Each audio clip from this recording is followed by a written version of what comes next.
இன்றைய பதிவு பார்த்தீங்கன்னா நம்மளுடைய உடல் ஆரோக்கியமாக இருப்பதற்கு இந்த 5 உறுப்புகள் நன்றாக செயல்படும் போது உறுப்புகளுடைய வெளிப்புற அங்கங்களை பார்க்கலாம். உதாரணத்துக்கு தோற்றங்களா பார்க்கலாம். உதாரணத்துக்கு நம்முடைய கண்ணு, மூக்கு, காது, இந்த உதடு பகுதி, நாக்கு பகுதின்னு பார்க்கலாம்.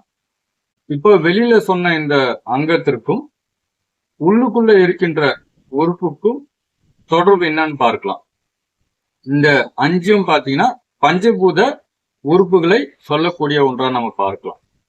இப்போ கண்ணு நம்ம பார்க்கும் பொழுது இதற்கு உள்புறமாக இருக்கக்கூடிய உறுப்பு பாத்தீங்கன்னா கல்லீரல்.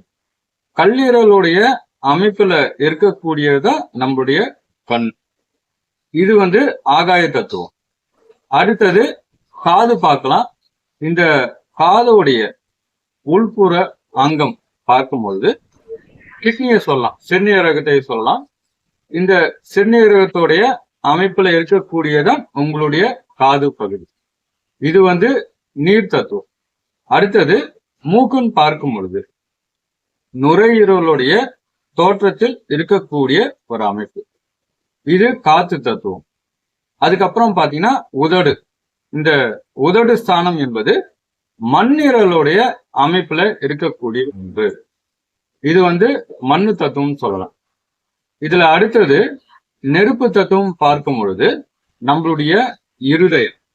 இருதயம் பாத்தீங்கன்னா நாக்கோடைய ஒரு அமைப்புல இருக்கக்கூடிய ஒன்று. இந்த 5ம் பாத்தீங்கன்னா பஞ்சபூத தத்துவத்தில் மற்றும் பஞ்சபூத உறுப்புகளை சொல்லக்கூடிய ஒன்றா நம்ம பார்க்கிறோம். இந்த பஞ்சபூத உறுப்புகள் நன்றாக செயல்படும் பொழுது உடல் ஆரோக்கியமாக இருக்கக்கூடிய ஒரு நிலையை நம்ம பார்க்கலாம். நம்ம போடக்கூடிய பதிவு உங்களுக்கு பிடிச்சிருந்ததுன்னா நம்மளுடைய சேனலை சப்ஸ்கிரைப் செய்யுங்க. நன்றி, வணக்கம்.